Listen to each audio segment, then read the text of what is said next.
नमस्कार।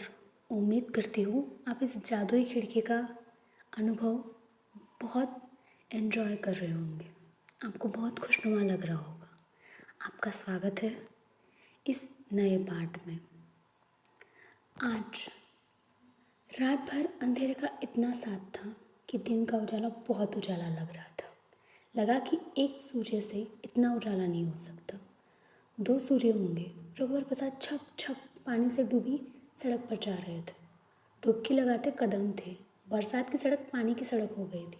सड़क से उतरकर गुलर के पेड़ के नीचे कीचड़ हो गया था। बिजली के खंभे का उजाला गुलर के पेड़ पर भी था। लड़का भी पेड़ पर था। लड़के ने रघुवर प्रसाद को आते देख लिया था। पेड़ में बैठे हो? रघुवर प्रसाद ने पूछा। हाँ बैठा हो। घर चलो, भीग जाओगे। पेड़ पर रहूँगा, नहीं जाता। तुम मेरा छत्ता रख लो। खुमरी है, खुमरी पहनकर बैठा हो। बोरा ओढ़ा है, घर नहीं आओगे? नहीं, अब सुबह होने वाली। पेड़ पर बिजली गिर सकती है। रघुवर प्रसाद ने उसको डराया। डरकर घर आ जाए। पानी कम हो गया है, बंद हो रहा है। पानी सचमुच कम हो गया था।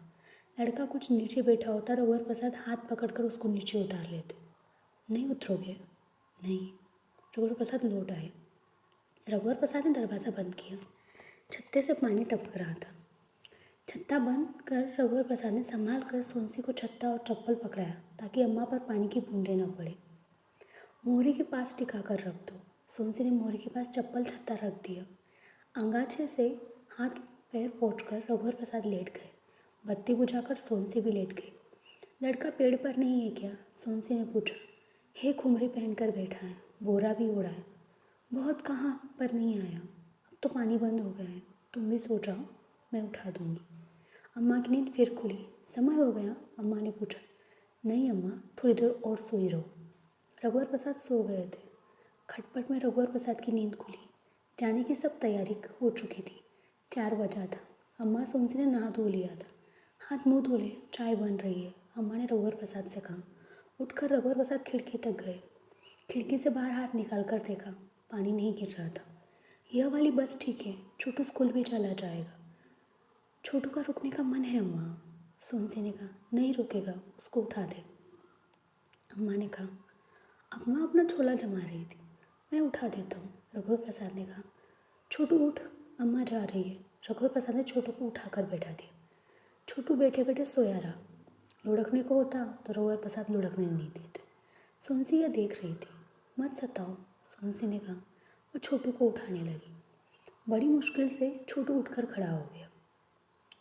अम्मा ने उसका हाथ मुंह धुलाया। तभी सोनसी रघुवर प्रसाद के पास आई। रघुवर प्रसाद को कुछ याद दिलाई। रघुवर प्रसाद उठे और अम्मा को 75 रुपये दिए। 70 रुपये तो अम्मा ने रुमाल में बांधकर छोला के नीचे तक घुसा दिया था। 5 का नोट अपने पास रखी रही। रघुवर प्रसाद रिक्शा बुलाने मोटर स्टैंड तक चले गए। सुबह के सन्नाटे में रिक्शे के हैंडल में बंधे घुंघरू की आवाज़ दूर से आई। उबड़ खाबड़ रास्तों में घुंघरू की आवाज़ तेज़ हो जाती थी। सोनसी ने कहा, अम्मा रिक्शा आ रहा है। अम्मा ने छोटू को इस तरह तैयार कर लिया था कि वह जा भी रहा है। पर छोटू अम्मा के साथ जाएगा या नहीं जाएगा, वह सनक नहीं रहा था। सड़क की बत्ती का उजाला था। अम्मा और सोनसी बाहर निकले। दोनों की आंखें डबडबा आई थी। अच्छे से रहना बहू, अम्मा ने कहा। हाँ अम्मा, सोनसी ने पैर छुए। रिक्शे में पहले अम्मा बैठी। अम्मा के बैठते ही छोटू झट से रिक्शे में चढ़ गया। यह देख कि रघुवर प्रसाद भी चढ़ेंगे। छोटू सामने से पटिए पर बैठ गया। अम्मा का झोला लेकर रघुवर प्रसाद चढ़े। अभी तक चिड़ियों ने चहचहाना शुरू नहीं किया था। रिक्शा चला गया। जाते समय अम्मा ने सोनसी को सिर घुमाकर पीछे देखने की कोशिश की। वे इतना सिर घुमा नहीं सकी कि सोनसी को देख पाती। उन्होंने रघुवर से कहा, देख तो बेटा, सोनसी बाहर खड़ी है, चली गई। रघुवर प्रसाद ने सिर घुमाकर देखा। सोनसी खड़ी थी। खड़ी है अम्मा, अंदर चली जाती तो अच्छा था, अम्मा ने कहा। रिक्शा थोड़ा और चला होगा, अम्मा ने फिर पूछा।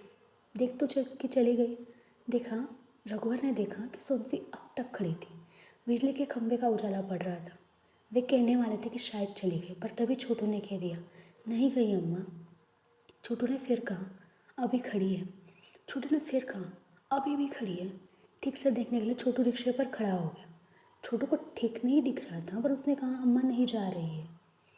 रघुवर प्रसाद ने मुड़कर कहा, चली तो गई। छोटू ने कहा, नहीं गई अम्मा, इतने में रिक्शा मुड़ गया। जब रिक्शा मुड़ा तब भी चिड़ियों ने चहचहाना शुरू कर दिया था। चिड़ियों की चहचहाट तक सुनसी वहाँ खड़ी रही। सड़क की बत्ती बुझ गई थी। सड़क की बत्ती जब तक चलती रही, सुबह का उजाला बत्ती के उजाले के आड़ में रहा।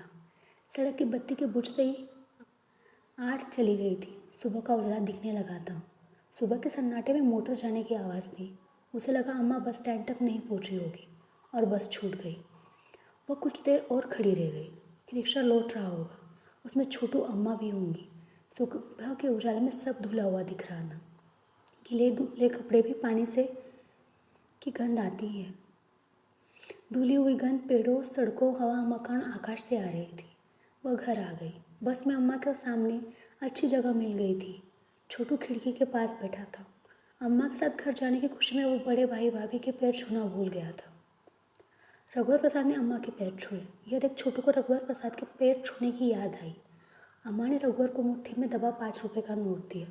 रास्ते में गर्म जलेबी बन रही थी। लौटते समय ज़रूर ले जाना। छोटू को रघुवर प्रसाद ने 1 रुपये का सिक्का दिया। छोटू ने सिक्का अम्मा को रखा दिया। अम्मा ने कहा, बड़ा हो गया है, अपने पास रख। फिर झोले के अंदर नीचे सिक्के को डाल दिया। अच्छी जगह मिल गई थी? सोनसी ने पूछा। हाँ। खिड़की के पास छोटू बैठ गया। अम्मा ने 5 रुपये दिए थे। कहाँ था? जलेबी ले आना। जलेबी का पूड़ा पकड़ाते हुए रघुवर प्रसाद ने कहा। सोनसी नहा चुकी थी। एक गरम जलेबी उसने खाई। रघुवर प्रसाद भी एक जलेबी खाए। सोनसी चौके में काम में लग गई। इतने में रघुवर प्रसाद को दरवाजे के पास आँट आई। उन्होंने दरवाज़ा खोला तो दरवाजे के पास टायर के गमलों की थोड़ी आड़ में सिर झुकाए लड़के का दद्दा बैठा था। सुबह सुबह आ गया था। अंदर आ जाओ, धीरे से रघुवर प्रसाद ने कहा। हाँ महाराज, कहकर झुके हुए वो अंदर आए। रघुवर प्रसाद के पास दरवाज़ा उड़का दिया। डंडा कहाँ है? घर छोड़ आए हो ना? यहाँ है। कहाँ? दरवाजे पर रखा है। सोनसी दरवाज़ा खोल कर डंडा अंदर ले आई और एक कोने में ज़मीन पर डाल दी। सोनसी ने खटिया की आड़ बनाई। लड़के के दद्दा को उसने आड़ में बैठा दिया। तुम यहीं रहो, तुम्हारे लड़के को बुलाते हैं। सोनसी ने कहा। मैं बुला लाता हूँ। रघुवर प्रसाद ने कहा। वे सीधे गुलेर के पेड़ के नीचे गए। पेड़ पर लड़का था। घर नहीं गया? नहीं। चल कुछ खा ले, रोटी है। रोटी है कि नहीं या नहीं मालूम, पर जलेबी है। जलेबी का नाम सुनकर वह धप से पेड़ से कूदे जैसा नहीं कूदा, गिर गए जैसे कूदा। जलेबी ठीक निशाने में उसे लगी गोली थी। रोटी न होने से उसका मन डावाडोल था। रात भर के बाद अपने घर भी जाना चाहता था। वह अपने दद्दा को कैसे देख नहीं पाया मालूम नहीं। गिर जाता तो कैसे गिरता? रघुवर प्रसाद उसका हाथ पकड़े हुए थे कि भाग नहीं रहे। चल, रघुवर प्रसाद ने कहा। सोनसी, रघुवर प्रसाद ने आवाज़ दी। दरवाज़ा बस उड़काया हुआ था। अंदर सावधान करने के लिए उन्होंने आवाज़ दी थी। सोनसी ने दरवाज़ा खोला। लड़के से कहा, अंदर आ जा। रात भर का जागा हुआ लग रहा था। बालों में फिर भी बहुत तेल था। कनपट्टी पर मेल के साथ जमा दिख रहा था। नहा धोकर कंघी कर लिया कर, तेल कम लगाया कर, सोनसी ने कहा। खटिया के आड़ में उसका बाप चुपचाप बैठा सब सुन रहा था। अपने लड़के को वह देखना चाहता था। कई दिनों से अपने लड़के को अच्छे से देख नहीं पाया था। खटिया से झाँकने की इच्छा हो रही थी। बीड़ी पिया ना? सोनसी ने कहा। नहीं, रात को पिया था। रात को भी नहीं पिया। जलेबी दो ना, धीरे से उसने कहा। रोटी भी है, खाएगा? जलेबी खाऊंगा, उसने झिझक कर कहा। अच्छा, दोनों खा लेना। सुन, तेरा दद्दा भी यही है, भागना मत। वह नहीं मारेगा, उसके साथ घर चले जाना। खटिया की आड़ में है, समझ गया? दादा के नाम से वो चौंक गया। कहाँ से है की दृष्टि से उसने इधर उधर देखा। नहीं है, उसने कहा। कहाँ ना? खटिया के पीछे, सोनसी ने कहा। दादा खटिया के पीछे से जागा। वो बहुत प्यार से अपने लड़के को देख रहा था। जा, चले जा। रघुवर प्रसाद लड़के को खटिया तक लिवाए गए। वह अपने बेटे को झाँक रहा था। आजा, उसने कहा। फिर उसने हाथों में तेल लग गया था। हाथ के तेल को उसने अपने पैर में रगड़ कर पोंछा। फिर दोनों हाथ से बाल के तेल को पोंछकर कभी अपने हाथ पर कभी लड़के के हाथ पर चिपट देता। सिर से अंगूठा निकालकर लड़के के मुंह को पोंछा। बाई कंघी होगी? झाँककर उसने सोनसी को से पूछा। है, सोनसी ने कहा। रघुवर प्रसाद ने छोटी कंघी पोंछ पोंछ कर उसे पकड़ा दी। जब वो खड़िया की आड़ में अपने लड़के को कंघी कर रहा था तब सोनसी ने आवाज़ दी। आजा, रोटी खा ले। लड़का जाने को हुआ तो दद्दा ने रोक कर जल्दी जल्दी उसकी कंघी की। 2 थाली में परोसा हुआ था। थाली में 2 रोटी और थोड़ा भात था। 2 जलेबी थी। जलेबी दोनों में थी। रात की बची रोटी थी। अम्मा ने कहा भी था कि खाना अधिक बन गया है, बासी बचेगा। लड़के का दादा संकोच कर रहा था। खटिया के आड़ से बाहर नहीं आ रहा था। सोनसी ने लड़के से कहा, दादा को बुला ले। चल दादा खा ले, लड़के ने कहा। उसका दादा आया, दोनों खाने लगे। दादा ने अपने हिस्से की एक जलेबी लड़के को डोने में डाल दी। लड़के ने 2 जलेबी बचा ली थी। रघुवर प्रसाद खटिया के पास बैठे बैठे दोनों को खाता देख रहे थे। सोनसी ने और रोटी दी। खा पी कर जलेबी का दोना लेकर लड़का घर जाने के लिए निकल गया। गुलर के पेड़ के पास आते ही उसे दादा को दोनों पकड़ाया और पेड़ पर चढ़ गया। लड़के ने पेड़ के खोखल से प्लास्टिक की थैली में रखी माचिस और बीड़ी का बंडल ऊपर से डाला। ए ले दादा, लड़के ने कहा। डाल में खुमरी बंधी थी। उसने खुमरी निकाली। खुमरी की आड़ में एक गिलहरी बैठी थी तो चौंक कर पेड़ की डालियों की गलियों में भाग गई। ऊपर से उसने खुमरी छोड़ी तो दादा ने उसे हवा में झोंक लिया था। पेड़ के खोखल से एक खाकी पैंट थी जो रात के पानी से गीली हो गई थी। उसे लेकर वह नीचे उतरा। पेड़ से अपनी गृहस्थी उसने समेट ली थी। खोखल में एक अठन्नी थी। घर से निकलकर वह यहाँ रहता था। अब वह अपने घर जा रहा है। रास्ते में उसने अठन्नी दादा को दे दी। लड़के ने खुमरी को सिर पर पहन लिया था। उस वक्त वो बहुत खुश था। उस वक्त न तो ऐसी धूप थी न पानी गिर रहा था। दादा ने उसे जलेबी को अपना दोना मांग लिया। घर का दरवाज़ा बंद था। दाई, लड़के ने कहा। कहाँ है रे? दाई ने कहा। दरवाज़ा खोल दाई, दादा के आने का बेरा है, दाई ने कहा। दाई ने दरवाज़ा खोला। दाई ने दोनों को देखा। आज के दिन जैसा नहीं दिखा। बहुत पहले का कोई दिन या आने वाला कोई दिन, रोज़ रोज़ का दिन नहीं। लड़के ने दाई को दोनों पकड़ाया। दाई जलेबी ले ले, दाई ने कहा। अंदर चल। फिर दाई ने लड़के के दादा की तरफ देखा। और एक दिन ऐसा ही होना था। एक दिन आज का दिन ही हो जाएगा। उसे मालूम नहीं था। लड़के को चिपटा कर वह अंदर ले गई। महाविद्यालय जाने का समय हो गया था। साधु नहीं आया था। रघुवर प्रसाद टेम्पो से महाविद्यालय जाने के लिए निकले।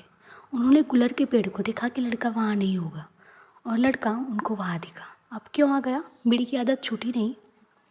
यहाँ क्यों आ गए? बीड़ी पी रहे हो? दादा के साथ घर गए थे ना? घर से आ गया, बीड़ी नहीं पी रहा हूँ, भोलेपन से लड़के ने कहा। नीचे उतरो। लड़का उतरा। रघुवर प्रसाद ने कहा, जेब दिखाओ। उन्होंने जेब की तलाशी ली। जेब में कुछ नहीं था। जेब की तलाशी ले ली थी, पेड़ की तलाशी नहीं ली थी। वे भूल गए कि महाविद्यालय जाना है। मोटी डालियों वाला पेड़ चढ़ने में आसान था। वे चढ़ गए। नीचे झाँक कर देखा कि लड़का भाग तो नहीं गया। लड़का खड़ा था। पेड़ का एक खोखल रघुवर प्रसाद को दिखा कि यही होगा। वे लंबे तो थे। पेड़ के खोखल के अंदर हाथ डालकर उन्होंने डाला। खोखल गीला था। गीली बीड़ी का और एक गीले कागज़ का टुकड़ा भी था और कुछ नहीं था। यह सब करने में उन्हें इतना मज़ा आ रहा था। वे खेल की तरह यह खेल रहे थे। एक डाली पर बैठकर उन्होंने इधर उधर देखा। एक चिड़िया का घोंसला था। घोंसले में वो अपनी कोई चीज़ रख देना चाहते थे। क्या रखे उन्हें समझ में नहीं आ रहा था। टेम्पो में जाने के लिए कुछ चिल्लर थी। एक चवन्नी डाल दे। चिड़िया चवन्नी देखकर क्या सोचेगी? गुस्सा होकर अपना घोंसला ही ना छोड़ दे। उनसे रहा नहीं गया। गुलर की एक पत्ती उन्होंने तोड़ी और घोंसले के अंदर धीरे से रख दी। उसमें चिड़िया नहीं थी, अंडे और बच्चे भी नहीं थे। पेड़ के खोखल में उन्होंने एक चवन्नी डाल दी। चिड़िया चवन्नी देखकर क्या सोचेगी? दोबारा चवन्नी उन्होंने टटोली तो उन्हें नहीं मिली। वे नीचे उतर आए। रघुवर प्रसाद ने बीड़ी का टुकड़ा लड़के को दिखाया और कहा, यह खोखल में था। लड़के ने कहा कि पहले की बीड़ी है। रघुवर प्रसाद ने सावधानी से गीले कागज के तह को खोला कि फट ना जाए। श्री कृष्ण की तस्वीर थी। कृष्ण जी गाय के पास खड़े थे। तस्वीर को लड़के ने ले लिया। रघुवर प्रसाद कुछ कहते कि लड़का पेड़ पर चढ़ गया। लड़के ने चिल्लाकर कहा, हाथी आ रहा है। रघुवर प्रसाद ने लड़के से कहा, खोखल में मैंने एक चवन्नी डाल दी है, ढूंढ कर ले लेना। ढूंढ कर ले लेना इसलिए कहा था कि रघुवर प्रसाद ने ढूंढा था, उन्हें नहीं मिली थी।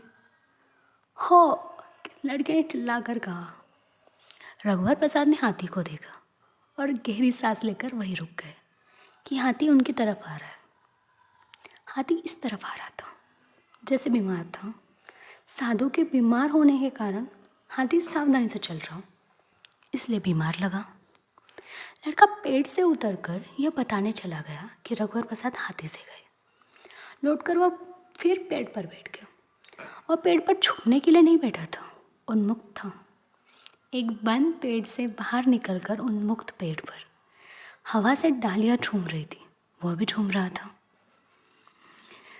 उसे दूर दद्दा गाय चराता हुआ दिखा तो वह फिर पेड़ से उतरा और अपने दद्दा के पास चला गया। सुनो, रात को रघुवर प्रसाद ने सुनसी से कहा, क्या है? साधु हाथी को बैठाने के लिए बैठ बोलता है और खड़ा होने के लिए मली। हाँ, मुझको मालूम है, चलने के लिए भी मली बोलता है, चलने के लिए कुछ और बोलता होगा। साधु ने मली कहा था। तो क्या खड़े होने के लिए कुछ और बोलता होगा? मली ठीक है, बेटा हुआ हाथी मली कहने से खड़ा हो जाएगा, फिर मली कहने से खड़ा हुआ हाथी चलने लगेगा। मैं ध्यान दूंगा। कल तुम साधु से पूछकर मली कहना। हाथी तुम्हारा कहना मानने लगे तो हमको आगे दिक्कत नहीं होगी। हो सकता है वह केवल साधु की बात माने। बोल कर देखना। कहना मान ले तो अच्छा है। मुझे नहीं लगता कि हाथी मेरा कहना मानेगा। मैं उसे खड़े होने के लिए कहूँ, राह चलता कोई आदमी तब शरारत से उसे बैठने के लिए कह दे, तब तो वह बैठ जाएगा। कोई दूसरा खड़ा होने के लिए कह दे तो भी खड़ा हो जाएगा। हाथी इस तरह उठक बैठक करता रहेगा, कितनी कठिनाई होगी। फिर भी तुम कोशिश करना। हम लोग इतनी आसानी से कहाँ जान पाए कि मली कहने से हाथी चलता है। साधु साफ नहीं बोलता था ना, कई बार तो बुदबुदाता था। साधु कमज़ोर और दुबला हो गया था। वह हाथी से आना जाना कर रहा था। उसे अपनी शक्ति से हाथी की शक्ति पर ज़्यादा भरोसा था। उसे विश्वास था कि उसे कुछ नहीं होगा। महाविद्यालय जाते समय साधु टेम्पो स्टैंड पर रुका। हाथी से उतरकर वह पान की दुकान चला गया। हाथी पर बैठे रघुवर प्रसाद ने सोचा कि यह मौका है, हाथी को बैठ बोल दे तो हाथी बैठ जाएगा। हाथी के बैठ जाने से उन्हें खतरा नहीं था। हाथी की गद्दी पर बैठते हुए उन्होंने अपने को तैयार किया। जब हाथी बैठे तो वे गिरे नहीं। उन्हें विश्वास था कि बैठ कहने से वह बैठ जाएगा और बैठने से मिलता जुलता भी था। बैठ का मतलब आक्रमण करना तो होगा नहीं। आगे झुककर हाथी के कान पे पास कह सके और आसपास खड़े लोग न सुनो। उन्होंने धीरे से बैठ कहा, जोर से दोबारा कहा। हाथी ने सुना नहीं। अगर सुना होता तो उसने रघुवर प्रसाद का कहना नहीं माना। रघुवर प्रसाद आगे खिसकर हाथी की गर्दन पर आ गया, जहाँ साधु बैठता था। रुककर उन्होंने हाथी के कान में बैठ कहा। हाथी नहीं बैठा। वे निराश हो गए। साधु के आने के पहले पीछे खिसक गद्दी पर आ गए। उन्होंने सुनसी से कहा, साधु जिस तरह बैठ कहता है ना, उसी तरह उन्होंने कहा था। उनका उच्चारण ठीक था। हाथी ने मेरा कहना नहीं माना। साधु से वे यह सब सीखना नहीं चाहते थे। यदि सीख लेते तो यह निश्चित था कि साधु हाथी उनके सुपुर्द कर दे। लंबे समय के लिए बनारस चला जाता। अब की बार साधु जब तंबाकू खाने उतरे तब मली कहकर देखना कि हाथी चलता है या नहीं। सुनसी ने कहा, चलने लगेगा तो रोकने के लिए उसे क्या कहूँगा? रोकने के लिए साधु क्या कहता है मुझे नहीं मालूम। तुम बैठ बोल देना, बैठ जाएगा तो रुक जाएगा। सुनसी ने मुस्कुराते हुए कहा, चलते चलते बैठेगा तो गिर जाएगा, रुक कर बैठेगा। हम चलते चलते रुक कर बैठते हैं। वैसे ही हाथी जितना समझदार है उतना आज्ञाकारी भी। वह आज्ञा मानने की समझदारी करता है, रुकेगा नहीं, चलते चलते बैठ जाएगा। सुनो, हाथी जब बैठा होता है तो मल्ली कहकर उसे खड़ा करते हैं। उसी तरह यदि हाथी चल रहा है तो मल्ली कहकर खड़ा नहीं कर सकते। हाँ, यह हो सकता है। तो क्या मल्ली के 3 अर्थ होंगे? मल्ली यानी उठकर खड़ा होना, मल्ली यानी चलने लगना, मल्ली यानी रुक जाना। मुझे भी लगता है मल्ली के 3 अर्थ होंगे। यदि न भी हुए, तुम्हारे कहने से जब हाथी चल पड़ेगा तो साधु दौड़ेगा, चिल्लाकर रुकने की आज्ञा देगा। इस तरह हाथी रुक जाएगा। साधु बीमार है, वह नहीं दौड़ नहीं सकेगा। हाँ, मैं भूल गई थी। साधु को जब यह मालूम होगा कि उसे बिना बताए हम आदि को आज्ञा दे रहे हैं तो साधु को बुरा लगेगा ना। तो मैं चाहता हूँ किसी कारणवश हाथी हमारी जिम्मेदारी हो जाए तो हम निर्वाह कर सकें। महाविद्यालय से लौटते समय साधु टेम्पो स्टैंड में एक दिन रुका। रघुवर प्रसाद की इच्छा हुई कि अब की बार हाथी से चलने के लिए मली गए। साधु तंबाकू लेने गया था तो वे हाथी की गर्दन तक खिसक गए। मली उन्होंने कहा, कई बार कहा, फिर निराश हो गए। पड़ोसी अभी तक नहीं आए थे। रघुवर प्रसाद ने रट्टी का ताला निकाल लिया था। ताला लगाने की आवश्यकता ही नहीं थी। मकान मालिक ने उन्होंने बताया, टट्टी का ताला मैंने निकाल लिया है, ठीक है, मकान मालिक ने कहा। टट्टी का किराया तो नहीं देना होगा। क्यों देना होगा? पड़ोसी इतने दिनों से नहीं आए। कब आएंगे मालूम नहीं, मकान मालिक ने कहा। 8 रुपये महीने की बचत हो जाने से सोची खुश थी। टट्टी के ताले और चाबी को रघुवर प्रसाद ने साबुन से धोकर धूप में बाहर रख दिया था कि जंग न खाए। ताला चाबी पिताजी को दे देंगे। पहले याद आती तो माँ के हाथ से भिजवा देते। हर बार ताला देना भूल जाते। रघुवर प्रसाद ने कहा। सोनसी गृहस्थी में रम गई थी। रघुवर प्रसाद पढ़ाई कर रहे थे। सोनसी बर्तन मांज रही थी। रघुवर प्रसाद ने उसे कहते हुए सुना, अभी जरी की भाजी बना लेती हूँ, शाम को डंठल काट कर बना लूँगी। थोड़ी देर बाद उसका मन बदल गया, अभी डंठल बना लूँगी। तब रघुवर प्रसाद ने सोनसी से पूछा, तुम क्या कह रही थी? कुछ तो नहीं, सोनसी ने कहा। सोनसी, अभी तुम जरी की डंठल बना रही हो ना? हाँ, उसने कहा। तुमको कैसे मालूम? मालूम है। थोड़ी देर बाद रघुवर प्रसाद ने सुना, देखो झाड़ू लग गए पर पोछा लगाना भूल गए। तुम झाड़ू लगा ली और पोछा लगाना भूल गई। अब तो तुम पोछा लगाओगी तो तुम दोबारा ना आओगी। यही सोच रही थी ना? ऐसा करा, तुम पोछा मत लगाओ। हाँ, मैं तो यही सोच रही थी, पर तुमको कैसे पता चला? ऐसे जादूगर की तरह, रघुवर प्रसाद ने कहा। अब मैं जो सोचूंगी तुम मुझको बता दोगे? हाँ, बता दूंगा, पर अभी नहीं, जब पता ना होगा तब। चूड़ी वाली निकलेगी तो उससे आज चूड़ी लूँगी, सोनसी ने काम करते करते कहा। रघुवर प्रसाद को लगा कि उनसे कहा गया क्या बोली। कुछ तो नहीं, वह सोनसी ने कहा। सुना, आज दोपहर को चूड़ी वाली से तुम चूड़ी खरीद लेना, रघुवर प्रसाद ने कहा। मैं यही सोच रही थी, एक बच्चे के आश्रय से वह चकित खड़ी थी। तुमको कहती हो तो तुम लाते नहीं, उसने कहा। तुम्हारा एक आना दो, आना वाली चूड़ी का नाम मुझे समझ में नहीं आता। तुम साथ रहोगे तब लेंगे। कुछ देर बाद काम करते करते सोनसी ने कहा, मैं आज चूड़ी ले लूँगी। रघुवर प्रसाद ने इसे सुना। वे समझ गए कि सोनसी ने उनसे नहीं कहा था, अपने से कहा था। चूड़ी वाले से आज चूड़ी ले लोगी तो ठीक रहेगा, रघुवर प्रसाद ने सोनसी से कहा।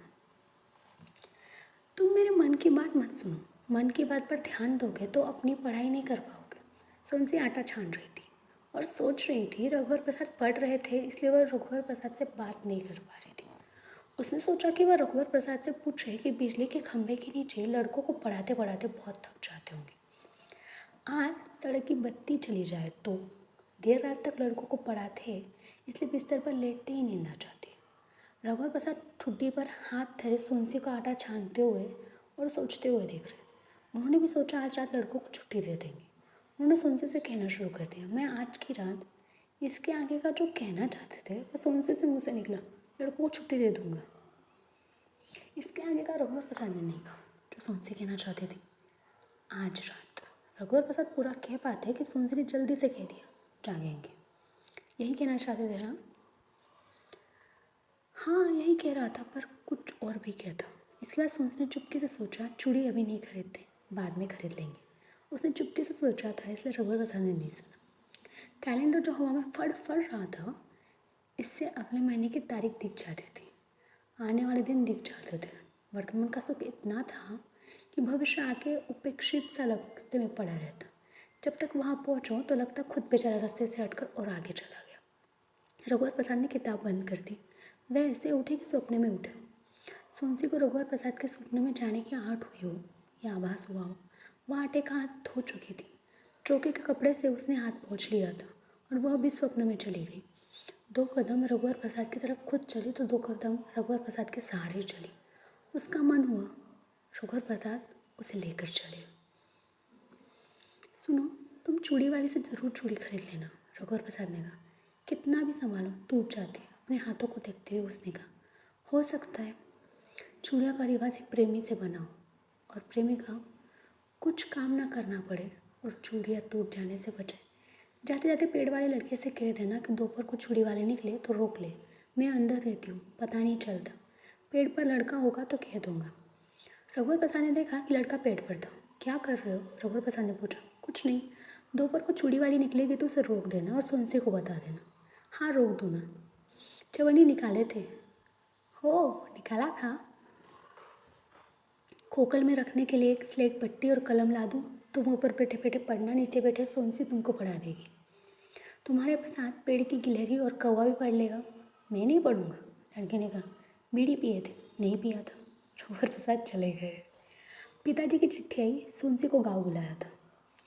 2 दिन गांव में रहकर फिर वो मायके चली जाएगी। पिताजी का कहना था कि रघुवर प्रसाद उसे मायके तक छोड़ा है। सोनसी बहुत खुश थी। रात को रघुवर प्रसाद ने सोनसी का हाथ देखकर पूछा, चूड़ी वाली नहीं आई? हाँ नहीं आई, खाली हाथ देखकर अम्मा गुस्सा होंगी।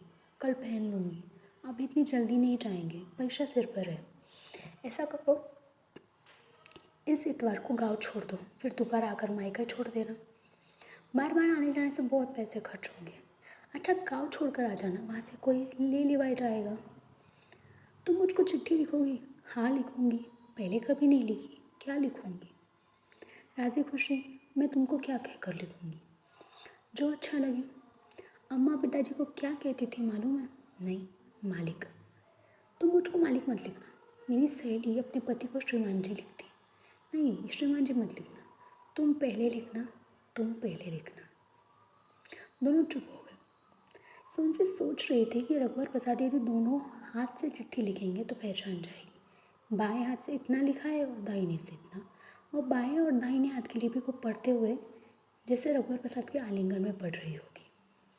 चिट्ठी का कोई ठिकाना है, 5-6 दिन में चिट्ठी पहुंचती है। रघुवर प्रसाद ने कहा, जब भी समय मिलेगा मैं कसौटी के पत्थर पर जाकर लेट जाऊंगा और आकाश को देखता रहूँगा। मैं भी खिड़की से तुम्हारे देखते हुए आकाश को देख लूँगी। रघुवर प्रसाद का आकाश देखना रघुवर प्रसाद का चिट्ठी लिखना होगा।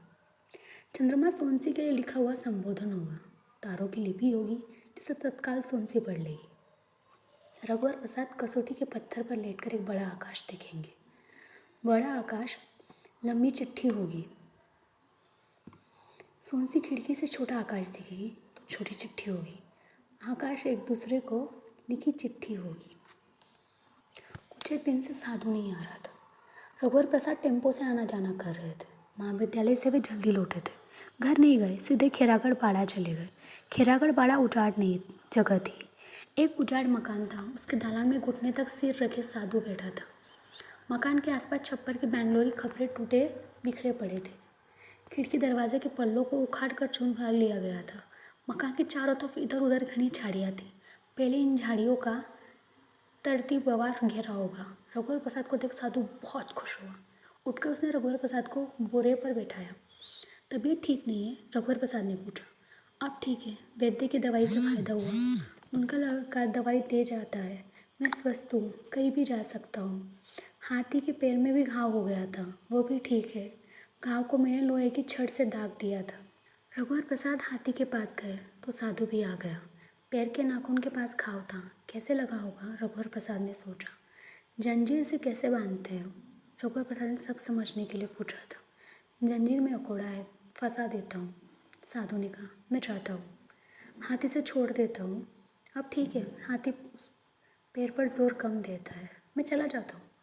रघुवर प्रसाद हाथी की ओर पास गए। वे उसे थपथपाना चाहते थे पर नहीं थपथपाया। कहाँ जंजीर से बंधा होने से बेफिक्री रहती है। हाँ, जंजीर में बंधा होने से बेफिक्री होती है, साधु ने कहा। रात नहीं थी। कमरे में थोड़ा अंधेरा हुए थोड़ी देर हुई थी। खिड़की से बाहर अभी उजाला था। खिड़की की चौखट पर गौरैया का एक जोड़ा आकर बैठ गया था। कुछ और गौरैया चौखट पर लाइन से बैठ गई। दोनों खिड़की से उस पार जाने को थे, रुक गए। वो का मुँह कमरे की तरफ था, कुछ का बाहर था। खिड़की से जाने को करते तो चिड़िया उड़ जाती। थोड़ी देर रुक जाते। सोनसी ने रघुवर प्रसाद से कहा। हाँ रुक जाता है, कमरे की बत्ती जला दूँ? शायद दिन का थोड़ा उजाला कमरे में अभी तक है। जब तक रहता है तब तक बत्ती नहीं जलाते। अब जला दूँ? थोड़ी देर बाद सोनसी ने पूछा। खिड़की से बाहर देखते हुए दोनों चुपचाप सटकर खड़े थे कि उनके हिलने डुलने से चिड़िया न उड़ जाए। आकाश में अभी दिन का उजाला था। कमरे से दिन का पूरा उजाला सचमुच चला गया है। इसका अंदाज रघुवर प्रसाद नहीं कर पा रहे थे। शायद दिन का उजाला चला गया। हाँ, मुझे भी लगता है। सोनसी ने खटका दबाया तो चिड़िया फुट से उड़ गई, जैसे बत्ती के उजाले ने उड़ा दिया हो। जिन चिड़ियों का मुँह अंदर की तरफ था, पहले वे कमरे के अंदर उड़ गई, फिर खिड़की से बाहर चली गई। कोई दरवाज़ा खटखटा रहा है। रघुवर प्रसाद ने दरवाज़ा खोला। वेद का लड़का था, जो साधु का साथी आदमी था। साधु बनारस चला गया है, उसने कहा। कब? दोपहर को। और हाथी? वही बंधा हुआ है, साधु को उठा ले गए। और हाथी को भी उठा ले जाते। रघुवर प्रसाद कहना चाहते होंगे। हाथी छोड़ गए, आपको बताना चाहिए इसलिए बताने आ गया। मैं साधु को दवाई देने गया था, अब दवाई बेकार हो गई। वह चला गया। रघुवर प्रसाद और सोनसी दरवाज़ा खोले खड़े रहे। पता नहीं पेड़ पर लड़का बैठा है या नहीं। मैं हाथी को देखा हूँ। कुछ देर बाद रघुवर प्रसाद ने कहा, अभी रात को, कल सुबह चले जाना। अभी देख लेता हूँ, मैं भी चलूँ। तुम क्या करोगे जाकर? यही रहो। हाथी हमारे घर के सामने छोड़ जाता, पत्नी ने कहा। उसे अचानक जाना पड़ा होगा। हाथी उसने छोड़ा नहीं, छूट गया, नहीं तो घर के सामने छोड़ जाता। जा रहा हूँ। पेड़ पर लड़के को देख लेना, जाग रहा हो तो साथ ले जाना। हाथी भूखा होगा तो पेड़ की डाली काट देगा। हंसिया दूँ? नहीं, पहले देख तो लूँ, अगर होगा तो हंसिया ले जाएगा। पेड़ पर लड़का नहीं था। पेड़ के नीचे जाकर उन्होंने आवाज़ दी। एक पक्षी फड़फड़ाकर उनकी आवाज़ से उड़कर भाग गया। शायद घुघू था। घुघू न भी हो, घुघू के शिकार का यह समय है। जिस पक्षी के घोंसले में उन्होंने एक पत्ती रखी थी, क्या वह घुघू का घोंसला था? उस घोंसले में चवन्नी डालते डालते रह गए थे। अब की बार चवन्नी डाल देंगे, देखेंगे कितने दिनों तक वह चवन्नी रखी है।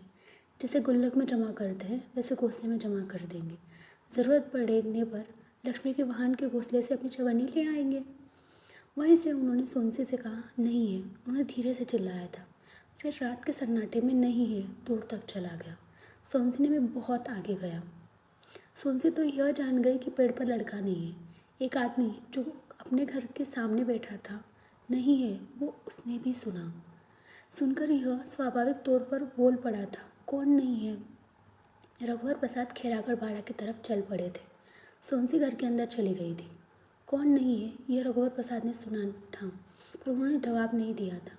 रघुवर प्रसाद समझ गए थे किसी और ने यह सुना है कि शायद उसे कहा गया है। इसलिए उसने पूछा। उस आदमी को कौन नहीं है का जवाब नहीं मिला था। उसे उत्सुकता हुई कि जो नहीं है उसे वह जान जाता। उस आदमी को नींद नहीं आ रही होगी। रात के सन्नाटे में वह अकेलापन महसूस कर रहा होगा। उससे रहा नहीं गया और ज़ोर से पूछा, कौन नहीं है भाई? वह नहीं जानता था कि कौन नहीं है और उसने किसके लिए कहा था। उसने सुना या नहीं, पर यह तो था जिसने नहीं है कहा था उसी से पूछा था। अगर वह जान जाता तो क्या होता? वह यह जानना छोड़ सकता था। वह इधर उधर देखता, लंबे सन्नाटे में सिकुड़ा बैठा हुआ था। वह उठा और दबे पाँव घर के अंदर चला गया था। वह युवा, अधेड़ या बूढ़ा हो सकता था। उसकी तबीयत ठीक भी हो सकती थी। रघुवर प्रसाद को जगह जगह उस रात के अंदर मकानों, पेड़ों के इर्द गिर्द गहरे अंधेरे के विशालकाय धब्बे दिखे थे। पेड़ के नीचे एक झोपड़ी के ऊपर एक बड़ा गहरे अंधेरे का धब्बा दिखा। खपरे के ऊपर हाथी जैसा धब्बा था। अंधेरे धब्बे का भार नहीं था, नहीं तो छप्पर टूट जाता और झोपड़ी धसक जाती। अच्छा था कि उजाले का भी भार नहीं था। अंधेरे के बाद कुछ उजाले में जो जहाँ दिखता था वह उजाले के द्वारा स्थापित दिखाई देता था। अगर उजाले में टूटी फूटी झोपड़ी दिखती तो वह भी उजाले के द्वारा स्थापित टूटी फूटी झोपड़ी दिखाई देती। उजाले में अचल की तरह। खैरागढ़ बाड़े में और अंधेरा लग रहा था। बहुत अधिक अंधेरे की तरह दिखते हुए खंडहर, पेड़, झाड़ी और हाथी को रघुवर प्रसाद देख रहे थे। वे हाथी की ओर बढ़े। हाथी रघुवर प्रसाद की आहट को पहचान गया होगा। जंजीर से बंधा था। आसपास बरगद की डाली बिखरी थी। रघुवर प्रसाद हाथी के सामने थे। हाथी रघुवर प्रसाद के पास बढ़ना चाहता था। जंजीर पीछे के पैर में थी। रघुवर प्रसाद पीछे गए। हाथी के जंजीर वाले पैर के पास वे हिम्मत कर फंसे हुए अकोड़े को निकालने की कोशिश करने लगी। हाथी का पैर तना हुआ था, इसलिए अकोड़ा कड़ा था, निकल नहीं पा रहा था। सामने के पैर में जंजीर बंधी होती तो खोलने में डर लगता कि सूंड से न पकड़ ले। पैर थोड़ा ढीला हुआ। हाथी पीछे घूमना चाहता होगा। रघुवर प्रसाद ने जोर लगाकर अकोड़े को निकाल दिया। वे पीछे हट गए। हाथी अब बंधा हुआ नहीं था। रघुवर प्रसाद पीछे और हटे। वे हाथी के सामने आए, फिर लौट पड़े कि हाथी उनके पीछे आ जाएगा।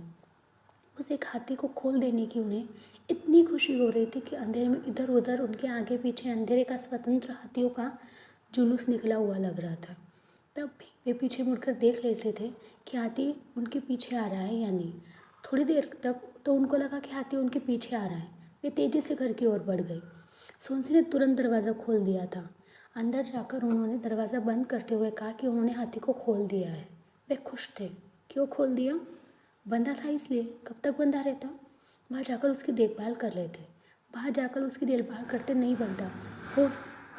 हो सकता है हाथी यहाँ आ जाए, यहाँ देखभाल कर सकेंगे। सोनसी दरवाज़ा खोलकर कुछ देर खड़ी रही। हाथी नहीं था, आते भी नहीं दिख रहा था। सड़क की बत्तियों के उजाले में वह दूर से देख सकता था। अगर सड़क से आता, हाथी नहीं दिख रहा है, सोनसी ने कहा। रघुवर प्रसाद भी देखने लगे। कुछ देर बाद दोनों अंदर आ गए। आने का मन होगा तो आ जाएगा। दोनों रात भर सोए नहीं। बीच बीच में उठकर कभी सोनसी, कभी रघुवर प्रसाद दरवाज़ा खोलकर देख लेते। हाथी घर नहीं आया था। सुबह होते ही रघुवर प्रसाद खैरागढ़ बाड़ा भी गए। वहाँ आसपास हाथी नहीं था। सड़क के किनारे चाय की दुकान थी। दुकान अभी खुली नहीं थी। दुकानदार वही रहता था। वह उठ गया था। उससे पूछा। दुकानदार ने भी हाथी को नहीं देखा था। दूर खेत में किसान था। उससे पूछने दूर जाना पड़ता। आसपास कोई नहीं दिख रहा था। जंजीर पेड़ के नीचे पड़ी थी। साधु का एक भी सामान बरामदे पर छूटा नहीं था। जंजीर भारी थी। कुछ देर बाद एक रिक्शा मिल गया। जंजीर रिक्शा में रख कर वे घर आए। रघुवर प्रसाद और सोनसी शाम के समय प्रायः दूर तक यूं ही इधर उधर घूमते कि हाथी दिख जाए। पड़ोसी के न होने से अब सोनसी को खालीपन मालूम होने लगा। रघुवर प्रसाद के आने के समय वह सोचती कि रघुवर प्रसाद शायद हाथी पर बैठे हुए आते दिखे, पर रघुवर प्रसाद धीरे धीरे पैदल आते हुए दिखाई देते।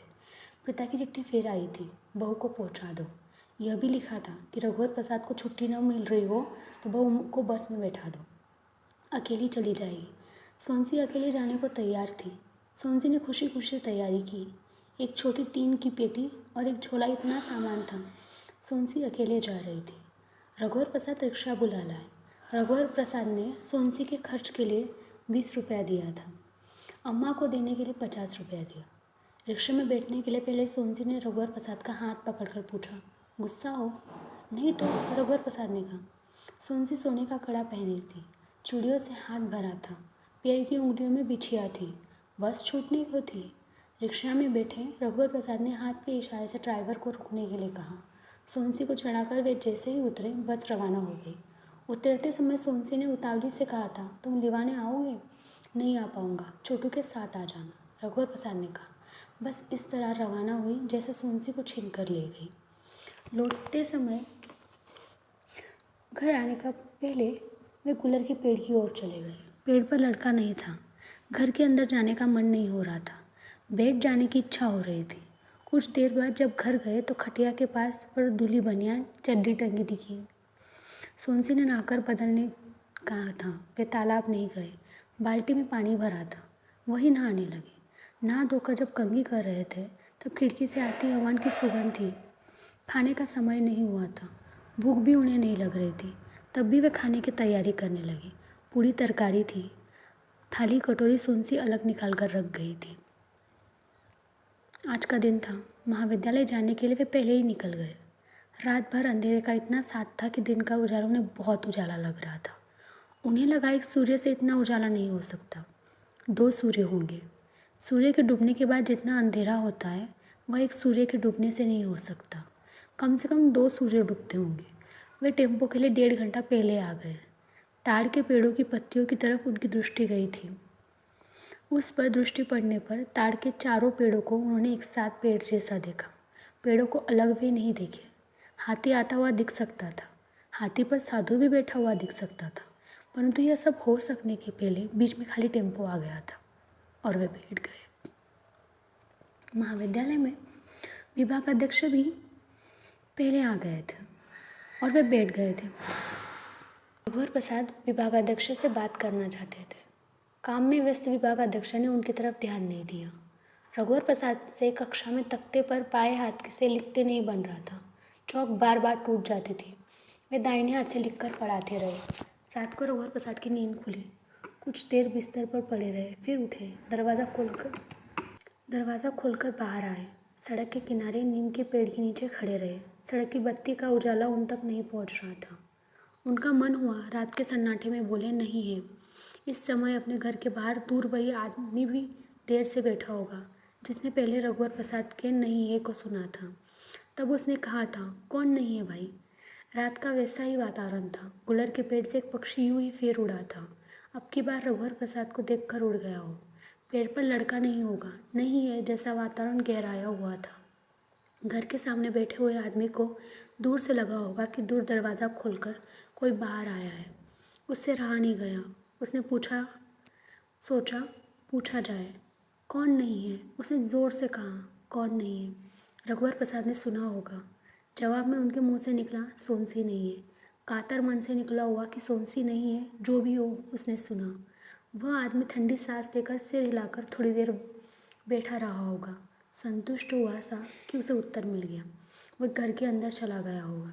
उस रात उसे नींद नहीं आई होगी। वह जानना चाह रहा था कि कौन नहीं है। अब मालूम हो गया। वह सोनसी को नहीं जानता था। जो भी हो, फिर भी वह रात को सो सकेगा। रघुवर प्रसाद का खिड़की से कूदकर उस तरफ जाने का मन नहीं हो रहा था। बूढ़ी अम्मा को भी अभी तक मालूम नहीं था कि सोनसी नहीं है। रात को सोनसी का जाना तय हुआ था। वह सुबह चली गई थी। कमरे में के अंदर कोने में हाथी की मोटी लंबी जंजीर पड़ी थी। हाथी भी नहीं आ रहा था। सोनसी के हाथी पर बैठकर आ सकती थी। दरवाज़ा खोलकर वे आकाश को देख लेते थे। सोनसी की चिट्ठी है।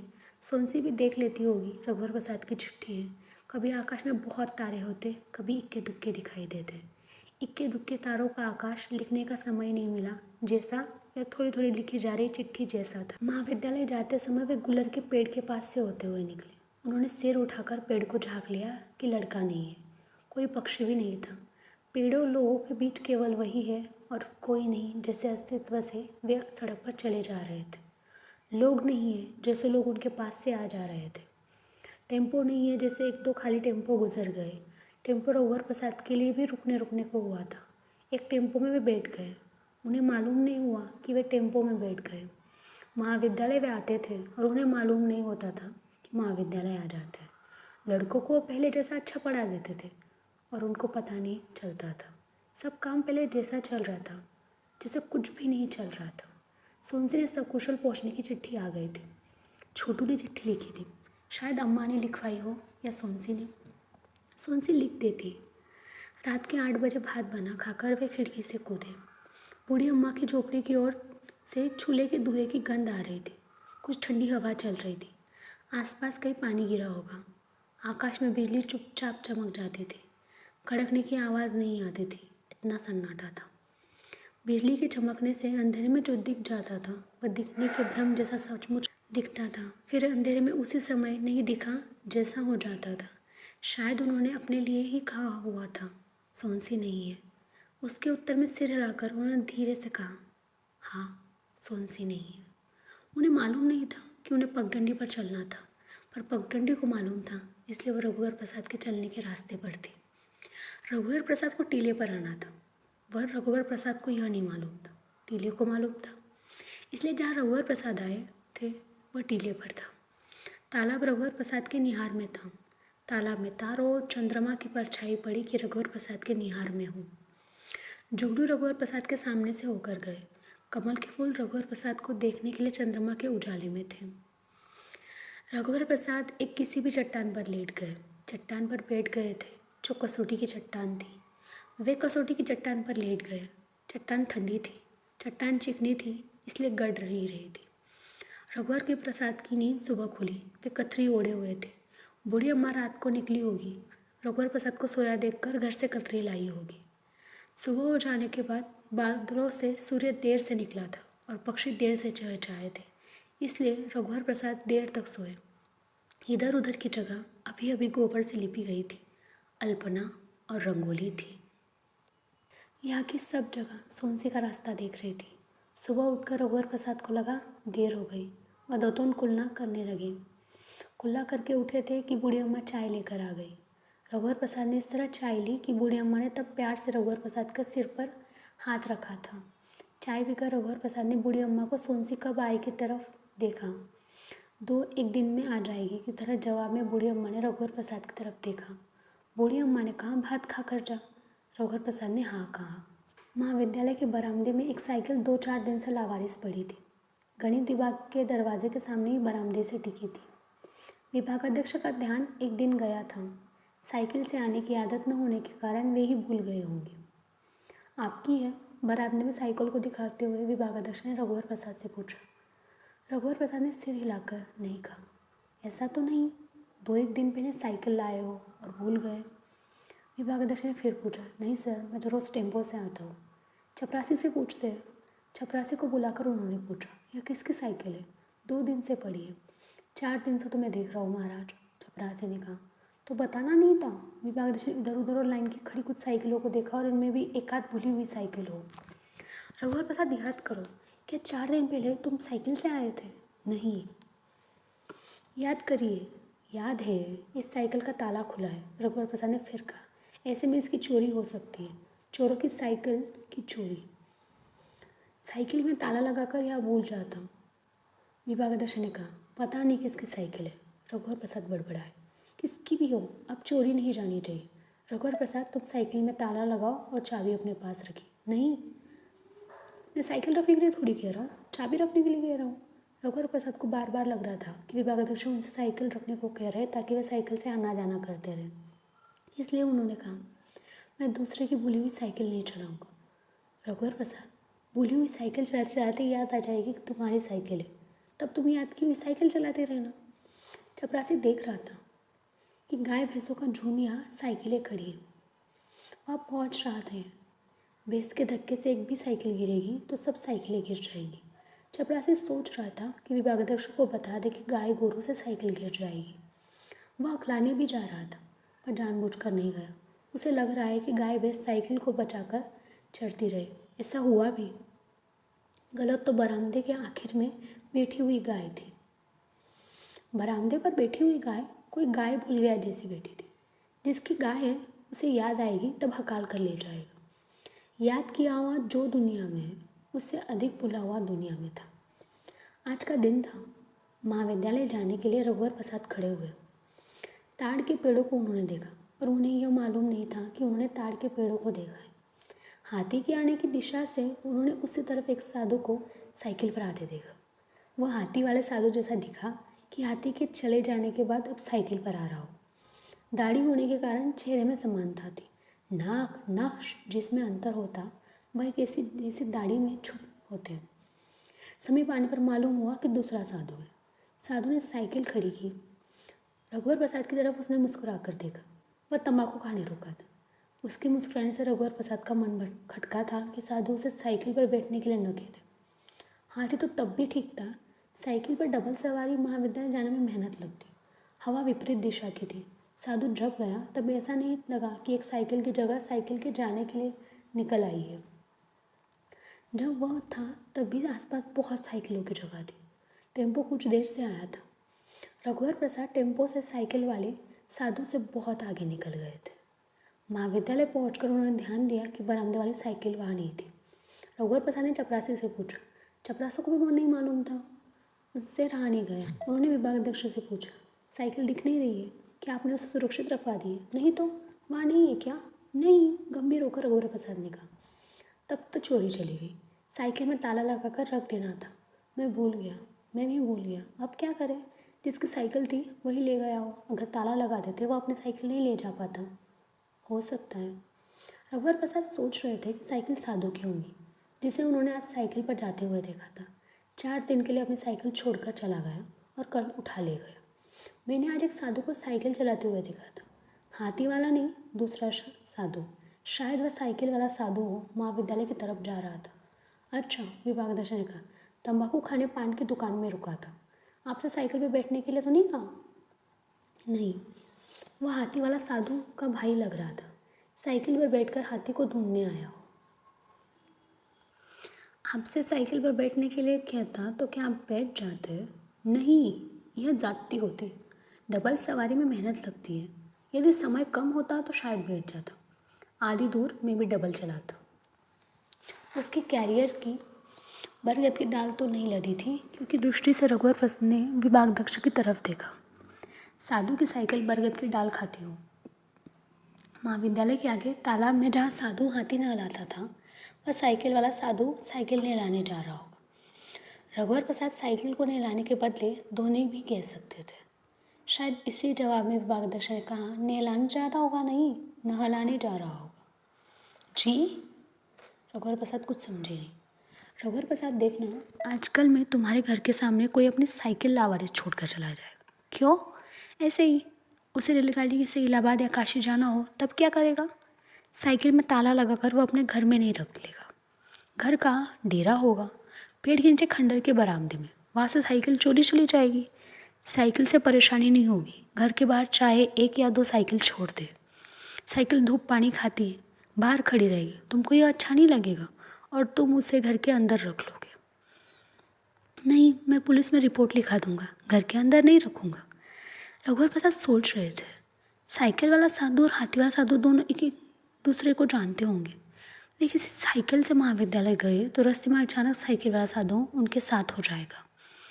महाविद्यालय तक उनके साथ रहेगा। लौटते समय भी यही हो सकता है। रोज़ रोज़ न हो। टेम्पो पर आना जाना ठीक है, पर जाने के नाम पर अनिश्चित खड़े रहना अच्छा नहीं लगता। आज वे दिन भी सोनसी की याद आ रही थी। आते जाते लोगों, पेड़ों, मकानों, सड़क आवाज़ों में देखते सुनते सोनसी की याद आती थी। सड़क पर किसी से बातें करते तो याद आ जाती। आकाश में उन्हें एक जगह काले बादल का छोटा टुकड़ा दिखा जो धीरे धीरे सरक रहा था। उन्हें कसौटी वाली चट्टान की याद आई। काले बादल पर उन्हें चांदी और सुनहली सूर्य किरणों के चिन्ह दिखे। इस याद में उन्हें कुछ तारतम्य हो सकता था, पर दिन की सड़क पर चलते हुए उन्हें रात की पगडंडी पर जाने की याद आ रही थी। पगडंडी से गोबर लिपी थी। आगे कुछ देर हुए सोनसी के जाने का आभास हुआ था। वे सोनसी के पीछे पीछे थे। इसमें भी थोड़ा तारतम्य हो सकता था। घर के सामने आकर वे थोड़ी देर ठिठक कर खड़े हुए। वे पैदल नहीं, हाथी पर बैठकर आने को याद कर रहे थे। साथ में सोनसी थी कि हाथी नीचे बैठे तो वे उतरे, फिर सोनसी उतरे। हाथी बैठ नहीं रहा था और वे रुके नहीं। याद आने में किसी वस्तु, दृश्य, समय इत्यादि का बहुत आधार या तारतम्य नहीं हो पा रहा था। आधे कमरे में, खाली कमरे के अंदर घुसे ही थे कि पड़ोसन ने पुकारा, रघुवर प्रसाद, वे बाहर आए। आज जल्दी छुट्टी हो गई। पड़ोसन ने पूछा। हाँ, उन्होंने कहा। चाय पियोगे? नहीं कहकर वे अंदर चले गए। थोड़ी देर चारपाई पर लेटे रहे। फर्श पर हाथी की मोटी जंजीर बिखरी फैली थी। उठकर उन्होंने उसे समेटा। बाहर आए तब दूसरी पड़ोसन अपने दरवाजे के सामने खड़ी थी, जैसे रघुवर प्रसाद का रास्ता देख रही थी। बहू कब आएगी? उसने पूछा। आज कल में आ जाएगी। उसकी चिट्ठी आई थी? नहीं, छोटू की आई थी। खाना खाए थे? हाँ। क्या बनाए थे? कल का रखा था। शाम को घर आकर खा लेना, बाद में खा लूँगा, कहकर अंदर चले गए। खटिया पर लेटे और सो गए। सोनसी की बस शाम को आई। रास्ते में ख़राब हो गई थी। 3 घंटे बनने में लगे। बस आम के ऊंचे पेड़ के पास रुकी थी।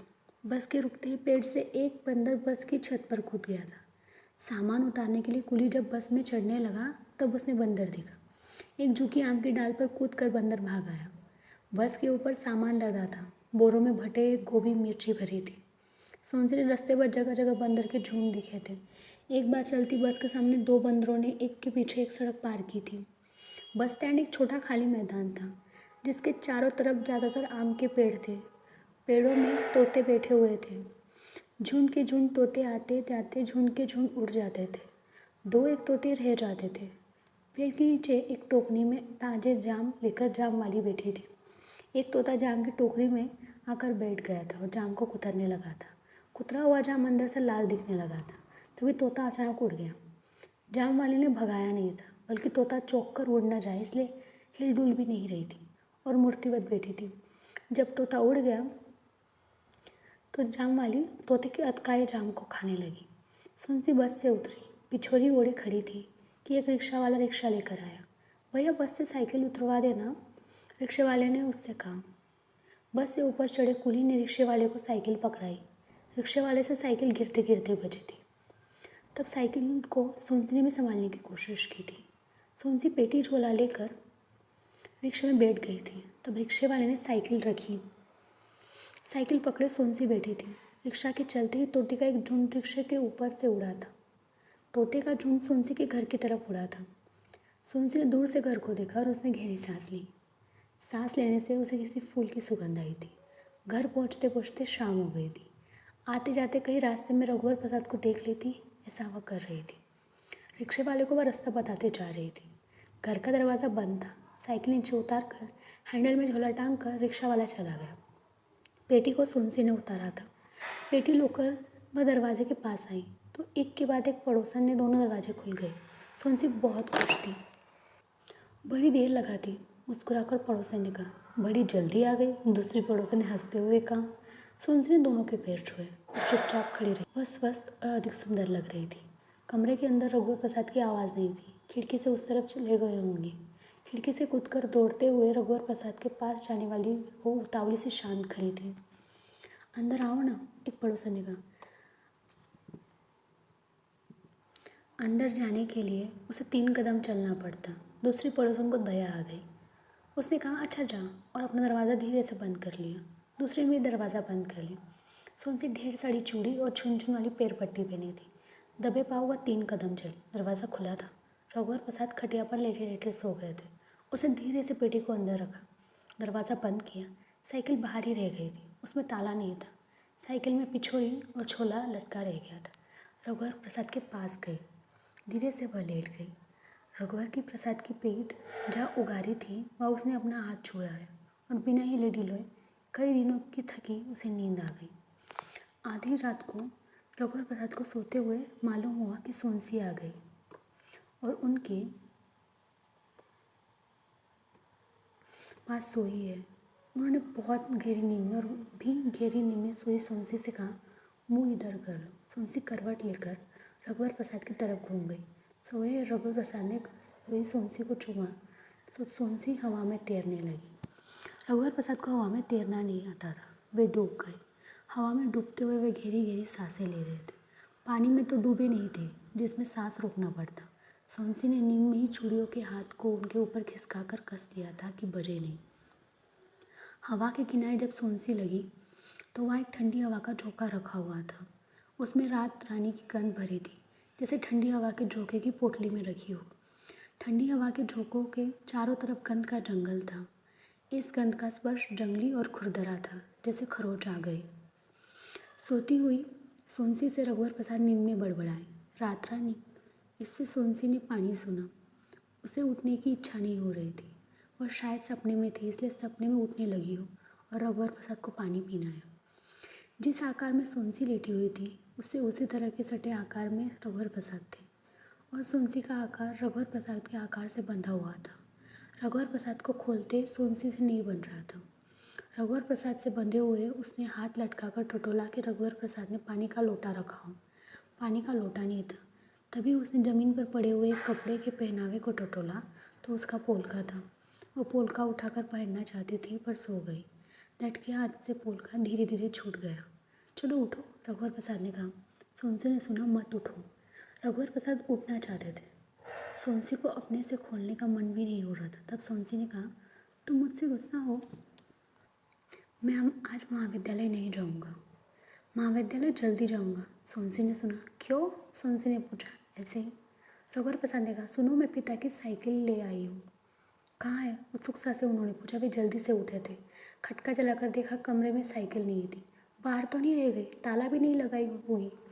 चोरी चली गई? हड़बड़ाकर सोनसी उठी, सिटकनी बाहर खोलकर गई। उसने गहरी सांस लेकर कहा, साइकिल में पिछोरी और छोला उसी तरह टंगे थे। हे। रघुवर प्रसाद साइकिल अंदर लेकर आए। बिजली उजाले में उन्होंने साइकिल को अच्छी तरह से देखा था। कमरे की बत्ती जल बुझाकर दोनों लेट गए। तब सोनसी ने बताना शुरू किया कि पिताजी ने साइकिल ठीक कराई थी। छोटू ने काले रंग से पेंट किया था। पिताजी इसलिए नहीं आए कि आने जाने में और खर्च होता। साइकिल में खर्च हो चुका था। छोटू की परीक्षा थी, नहीं तो वही आ जाता। दोनों बात करते हुए खिड़की की तरफ देख रहे थे। खिड़की के पास खिड़की से आते हुए उजाले और जाते हुए अंधेरे से ऐसा बना रहा था कि हाथी का सूंड प्रश्न चिन्ह की तरह उठा हुआ है। सोनसी का सिर रघुवर प्रसाद की बाह पर था।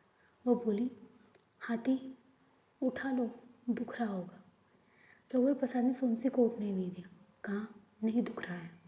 सुबह करीब 8 बजे विभागाध्यक्ष स्कूटर से रघुवर प्रसाद के घर के सामने से गुजरे। उन्होंने एक साइकिल रघुवर प्रसाद के घर के सामने खड़ी देखी। उन्होंने सोचा, रघुवर प्रसाद के घर के सामने कोई साइकिल लावारिस छोड़कर तो नहीं चला गया। वे जल्दी में थे, नहीं तो रुकते। घर के सामने का नीम का पेड़ रघुवर प्रसाद के घर के सामने इस तरह था, उसे किसी ने छोड़ा नहीं था। विभागाध्यक्ष ने नीम के पेड़ की तरफ ध्यान न दिया हो। इसी के साथ दीवार में एक खिड़की थी का ये अनोखा सफ़र यही पूरा होता है।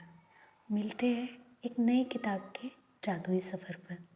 तब तक के लिए लाइक, शेयर एंड सब्सक्राइब और दिल से धन्यवाद।